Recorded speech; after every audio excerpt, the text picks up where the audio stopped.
So hello guys, so dito pa rin po ito sa may Carigma Extension. So ito na po yung ating mga single attached unit. So yan po, meron po tayong mga ready for occupancy and under construction. Yan po, mga malapit na po itong matapos siguro. Tansya ko mga 2 to 3 months na lang po ito. Then ito po medyo mga ano po, lagpas 3 months pa po kasi po ano pa lang, mga pader pa po eh.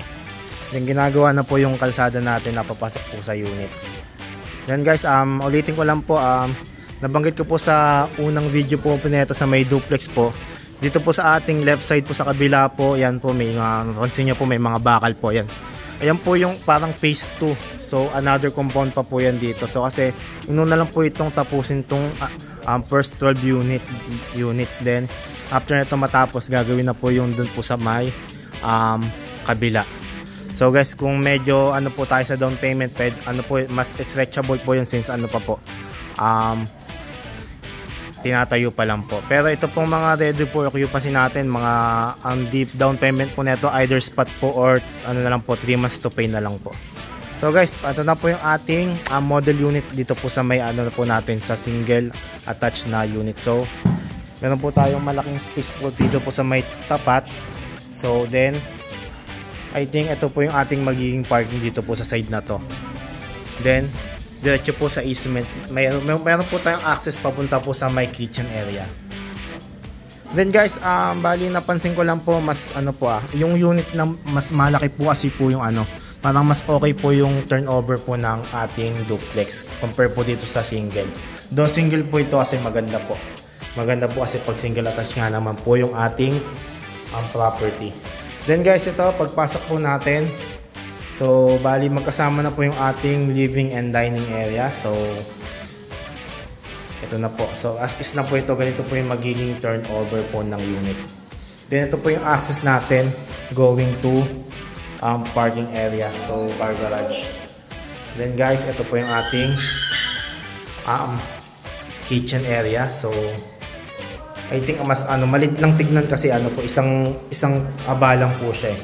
Unlike dun sa makeup duplex po, parang pa-L po kung napansin niyo po sa aking unang video.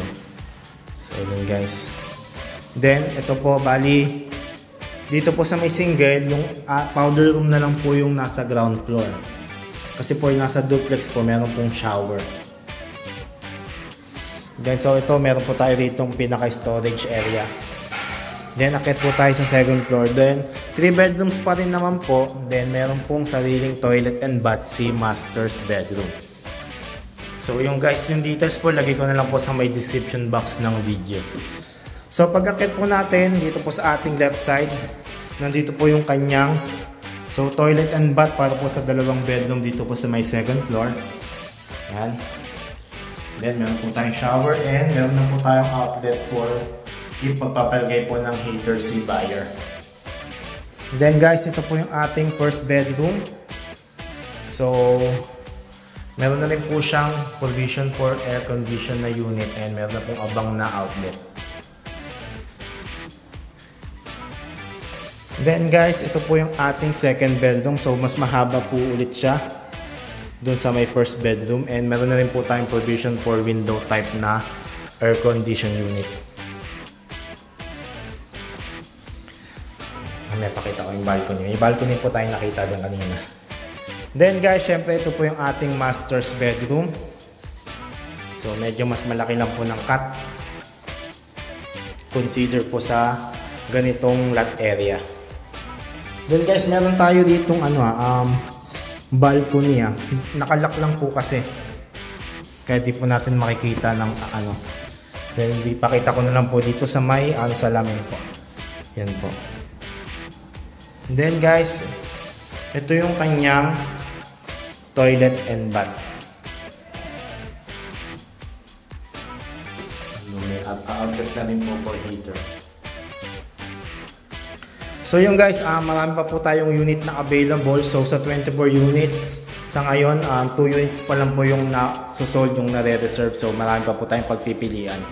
So guys, kung interested po kayo, kasi ito po yung isa sa aming mga pinaka-affordable na project dito po sa Bay Upper Antipolo. So along ano po ito, Carigma Extension, malapit po tayo sa L Sumulong Memorial Circle. So guys, message nyo lang po ako sa aking Viber. Lalagay ko po yung aking number sa may description box ng video kasama ng details.